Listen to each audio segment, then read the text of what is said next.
Bueno, empezamos con lo que es el problema uno de Century National Bank. Tenemos que el primer caso es cuando Selig asumió el cargo como presidente de Century hace algunos años, apenas comenzaba el uso de las tarjetas de débito. A Selig le gustaría actualizarse en el uso de estas tarjetas. Nos pide que construyamos el intervalo de confianza del 95% de la proporción de los clientes que se utilizan. Y nos pregunta que si es razonable concluir que más de la mitad de los clientes utiliza tarjeta de débito con base al intervalo de confianza. Aquí podemos ver en la tabla de abajo que sacamos la P, que es la proporción de la muestra, que nos da 0.4. Esto para poder crear los intervalos de confianza. A un lado de la proporción de la muestra tenemos lo que es la fórmula para sacar los intervalos de confianza. En este caso solamente sustituimos lo que es la Z, que es el 95%, pero en este caso nos guiamos de la tabla de los intervalos de confianza y es 1.6. De ahí pasamos 0.40 de la proporción de la muestra y 60 que es la n. Nos da un resultado de 0.1239. Lo que hacemos con este resultado es sumarlo y restarlo con 0.40 para sacar los intervalos de confianza. En este caso sería 0.40 menos 0.1239, que sería 0.2761, y de ahí 0.40 más 0.1239, que nos da el resultado 0.5239. Estos serían los intervalos de confianza y podemos decir que sí cumple, ya que más de la mitad de los clientes usan tarjeta de débito. Como siguiente caso del mismo problema, tenemos que en los años recientes también se observó un aumento del uso de cajeros automáticos. Cuando el señor Selig asumió la responsabilidad del banco, el número medio de las transacciones mensuales por cliente eran de 8. Ahora el crédito aumentó a más de 10. En realidad, la agencia de publicidad que prepara comerciales de televisión para el banco le gustaría usar este dato en el nuevo comercial que va a diseñar. Entonces nos pregunta si hay evidencia suficiente para concluir que el número medio de transacciones por cliente es mayor a 10 por mes y que se puede afirmar que la agencia de publicidad tiene una media mayor a 9 al mes, utilizando el nivel de significancia de 0.05. Aquí lo primero que hicimos es determinar nuestra hipótesis nula y nuestra hipótesis alternativa, que está en la esquina superior izquierda. De ahí lo que hicimos es sacar la X media, la distribución estándar, X media teniendo un promedio de toda la columna que ya teníamos anteriormente del banco.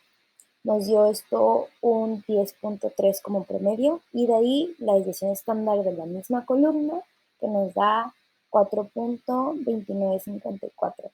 De ahí la N y la P son datos que ya teníamos, que eran 60 y 10. Pasamos a lo que es la T crítica, que sabemos que es 1.6761, pero al hacer la fórmula ya como resultado nos da 0.54. Aquí concluimos que el número de transacciones es mayor a 10, por lo mismo que nos dio 10.3, y que la media igual es mayor a 9 al mes, y la hipótesis nula se rechaza. Aquí podemos ver abajo lo que es la gráfica y cómo quedaría ya con la T crítica y justo posicionado donde debe ser, que es en el 1.67. Bueno, en el problema 3 del caso 1 dice que el banco tiene sucursales en 4 ciudades distintas, que es Cincinnati, en Ohio, Atlanta, Georgia, Louisville, Kentucky y Erie, Pensilvania. Al señor Selig le gustaría saber si hay alguna diferencia entre los saldos medios de las cuentas de cheques de las 4 sucursales. Si hay diferencias en cuáles sucursales se presentan, utilice un nivel de significancia de 0.05. Entonces, para esto primero se hizo un resumen de los números de cuentas que hay en cada ciudad. En el caso de Cincinnati, Ohio, hay 15, en Atlanta, Georgia 17, Louisville, Kentucky 14 y por último Erie, Pensilvania 13.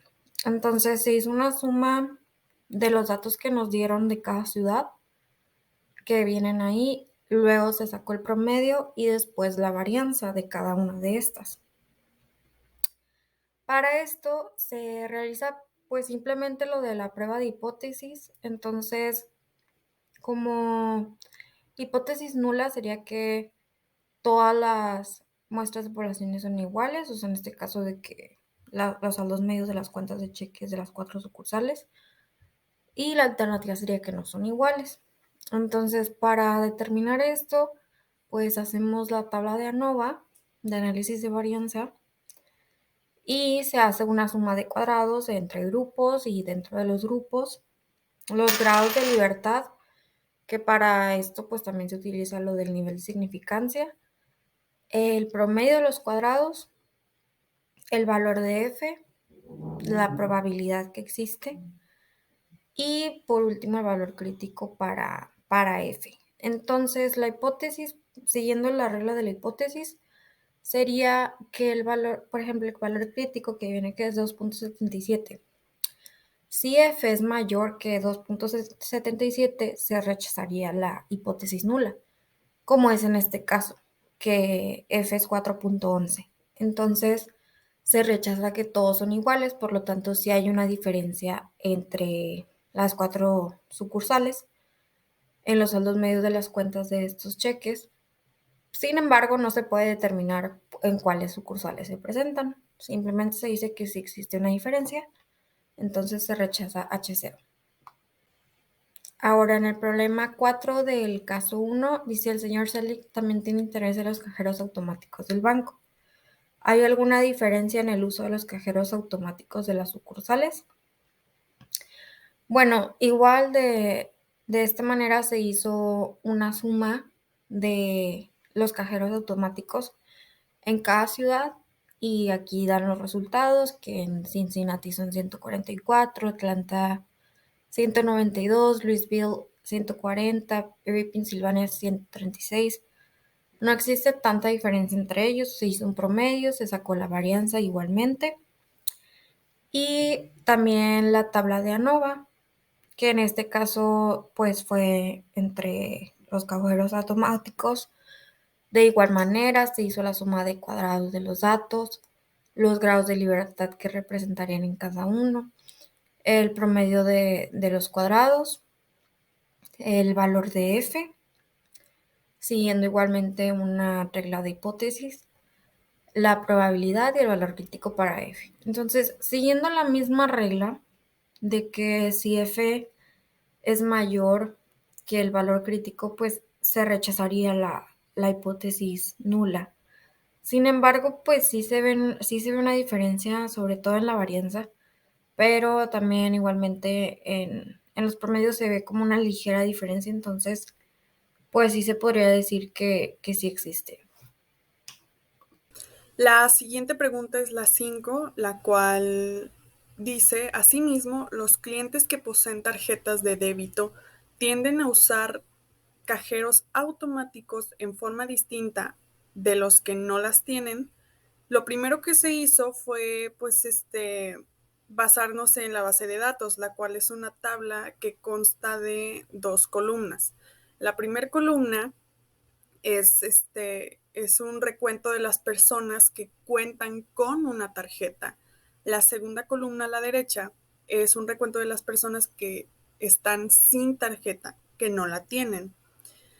Basándonos en esas 2 columnas, se realizó la X media y la desviación estándar de cada una, de los que sí la tienen y de los que no la tienen. La X media de las personas que cuentan con tarjeta fue de 10.230769.2 y su desviación estándar fue de 4.34794381. La X media de las personas que no cuentan con tarjeta fue de 10.352941.2 y su desviación estándar correspondiente fue de 4.31.96.68.57. Ya después seguimos con las fórmulas, las cuales fueron realizadas pues basándonos de nuevo en la tabla de la base de datos. La suma de la primer columna de las personas que cuentan con una tarjeta fue de 266 y su N1 es de 26, son 26 datos. La suma 2 de la segunda columna de las personas que cuentan que no tienen tarjeta fue de 352 y el número de datos, su N2, es de 34, que pues es un poquito mayor a los que cuentan con la tarjeta. Siguiendo con la fórmula, la suma de la primer columna con N1 se dividen. El resultado de esta fue 10.64. En la segunda columna, la suma de 352 entre 33, recordemos que se resta 1, el resultado fue de 10.6666667. Luego, la raíz cuadrada de la primer columna de las personas con tarjeta fue de 3.26190129. Es el resultado final de la primera columna. De la segunda columna de N2, la raíz cuadrada fue de 3.26598632, que es su resultado final. Después de este procedimiento se utilizaron las fórmulas tanto para determinar el valor t y tanto la fórmula para agrupar las varianzas de las muestras. El procedimiento de la fórmula para agrupar las varianzas de las muestras fue de igual a 26 menos 1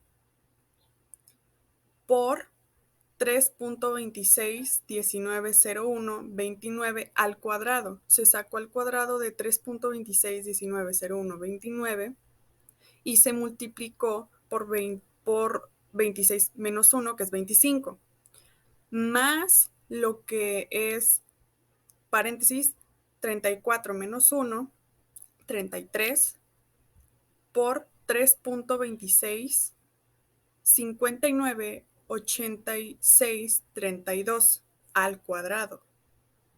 Ya que se sacó al cuadrado, se multiplicó por 33 y luego los dos datos se sumaron, que fueron 617.9999998 entre 58, que fue el resultado de lo que es 26 más 34 menos 2. Todo esto dio un resultado de 10.65511724.1.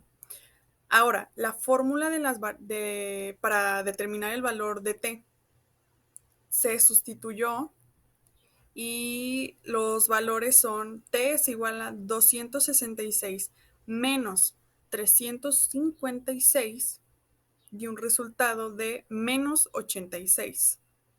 Luego se abre raíz cuadrada, 10.65511724.1 por lo que es el resultado de 1 entre 26 más 1 entre 34, multiplicando estos resultados y sacando la raíz cuadrada de estos, da un total de 3.54368856.2. Dividiendo estas dos cantidades, dio por resultado menos 24, es un número negativo, dio un número negativo, menos 24.2684.98.3.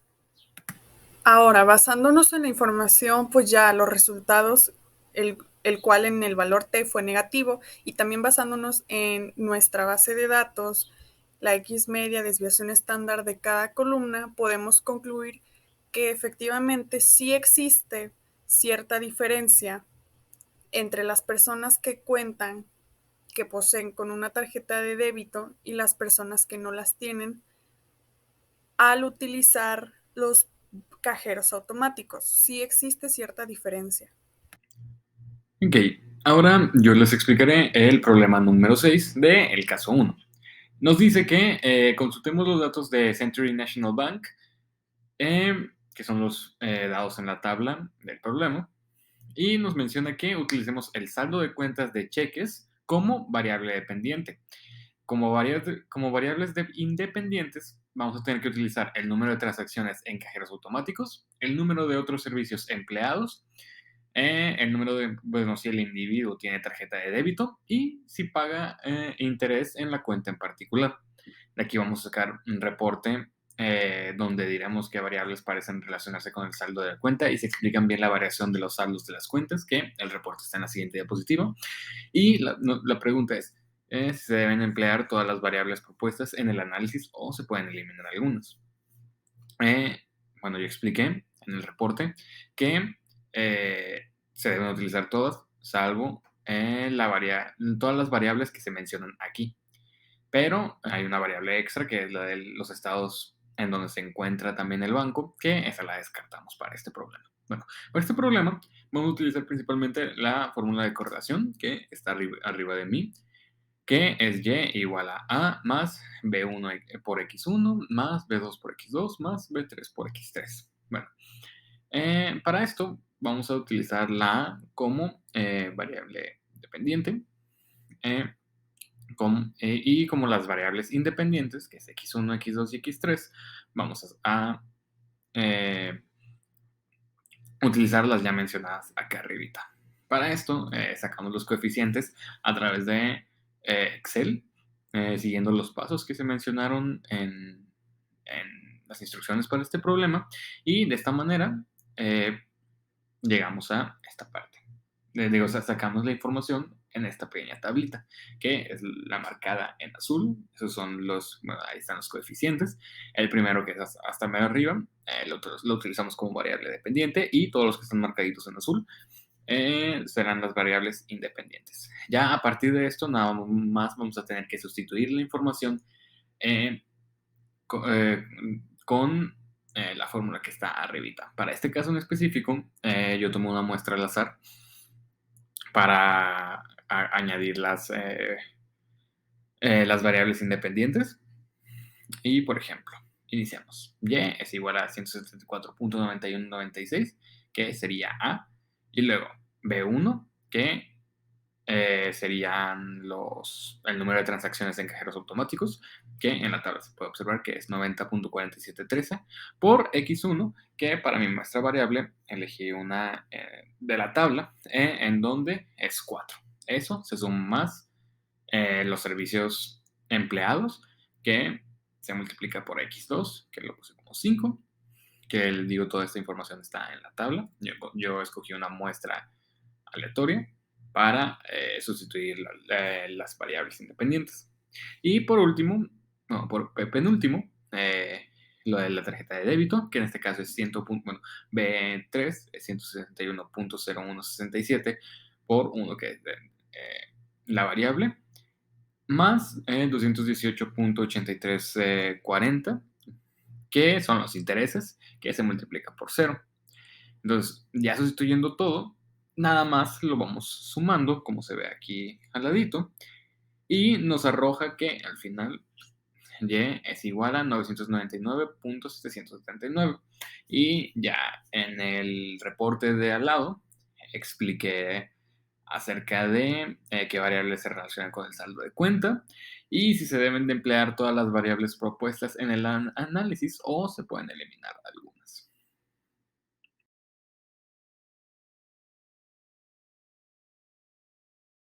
El segundo caso es acerca de la señora Jean Dempsey, la cual es gerente del Centro de Atención de Emergencia del Belgrove Medical Center.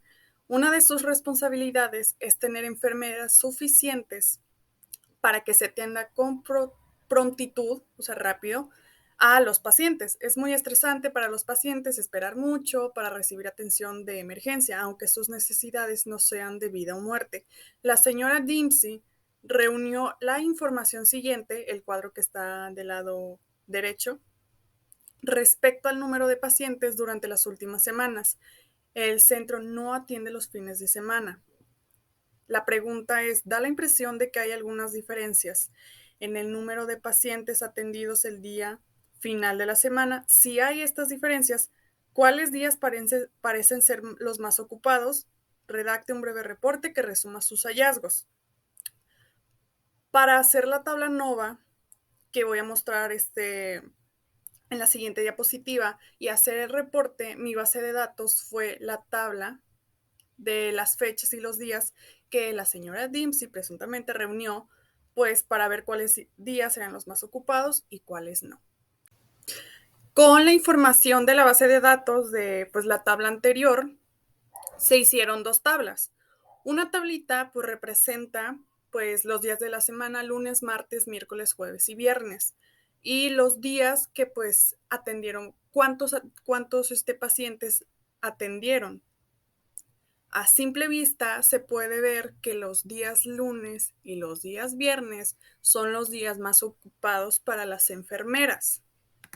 Este dato se confirma en la siguiente tabla, en el resumen del análisis de varianza de un factor, en donde pues cuenta los lunes, los martes, los miércoles, jueves y viernes que hay en la tabla de la base de datos. Y cuenta la suma que hay por cada día, el promedio y la varianza. A simple vista, la suma de los 4 lunes que hay en la base de datos es de 147 personas. Luego en los viernes es de 135 personas y en los otros varía entre 103, 105, 102. El promedio de los lunes es de 36.75 y el promedio de los viernes de 33.75, lo que convierte esos dos días en pues el mayor recurrente de personas.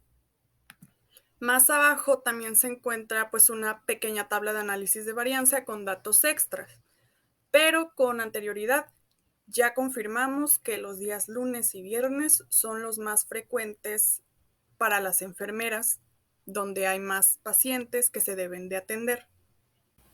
Para finalizar, se redacta un reporte con las conclusiones y hallazgos que se encontraron en el caso. Se observan algunas diferencias en el número de pacientes atendidos en el Belgrove Medical Center el día final de la semana, viernes. Durante las últimas 5 semanas, el número de pacientes atendidos los viernes ha sido considerablemente mayor en comparación con los otros días de la semana, a excepción de los días lunes, por lo que los días más ocupados serían lunes y viernes, con un promedio mayor a los demás días que varía entre 33 y 38 de promedio. La señora Dempsey puede considerar contratar enfermeras adicionales para cubrir el aumento que existe en la demanda que hay en emergencias los días lunes y los días viernes.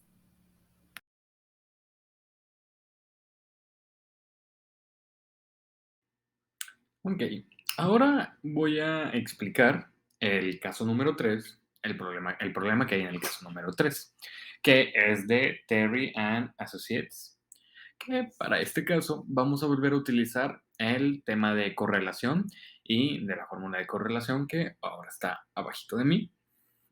Pero bueno, el problema dice, Terry and Associations es un centro especializado de pruebas médicas en Denver, Colorado.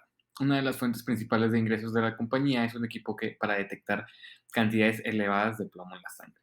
Los trabajadores en talleres de hojalatería de autos, en la industria de jardinería y los pintores comerciales de casas están expuestos a grandes cantidades de plomo y por lo tanto se deben de someter a una prueba de forma aleatoria.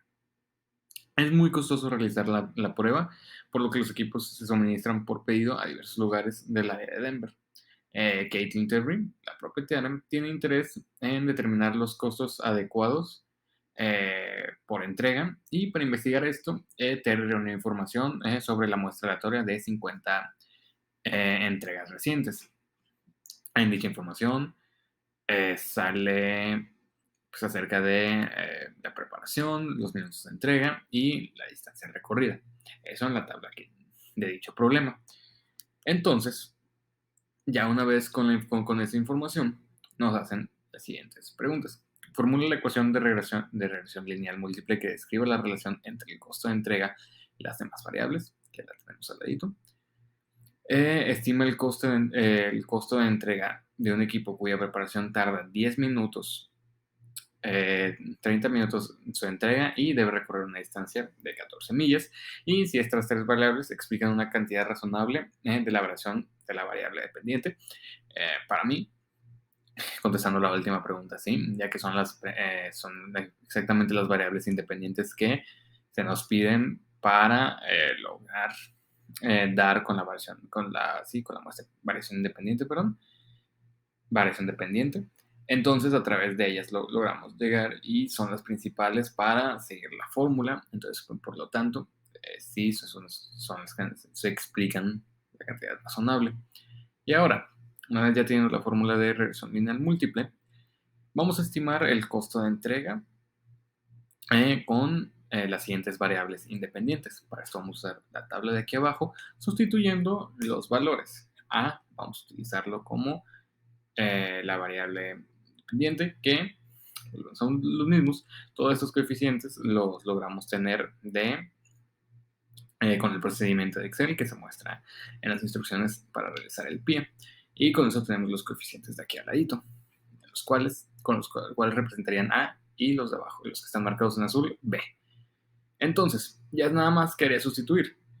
A es igual a 13.3862 menos, ya que en el coeficiente de preparación hay un menos, entonces más menos es igual a menos, entonces ahí cambia, menos la B, que sería 0.0140 por x1, que en este caso aquí arriba nos están dando la información, que lo sustituiremos con 10, porque es la primera variable independiente. Luego pasaríamos a, sumarlo más B2, o sea, 0.0024 por X2, que en este caso lo sustituiríamos por 30, que son los minutos de entrega. Y por último, en este problema solo tenemos 3 variables independientes. Lo sumaríamos por B3, o sea, las millas recorridas, que el coeficiente sería de 0.8858 por X3, que en este caso serían 14.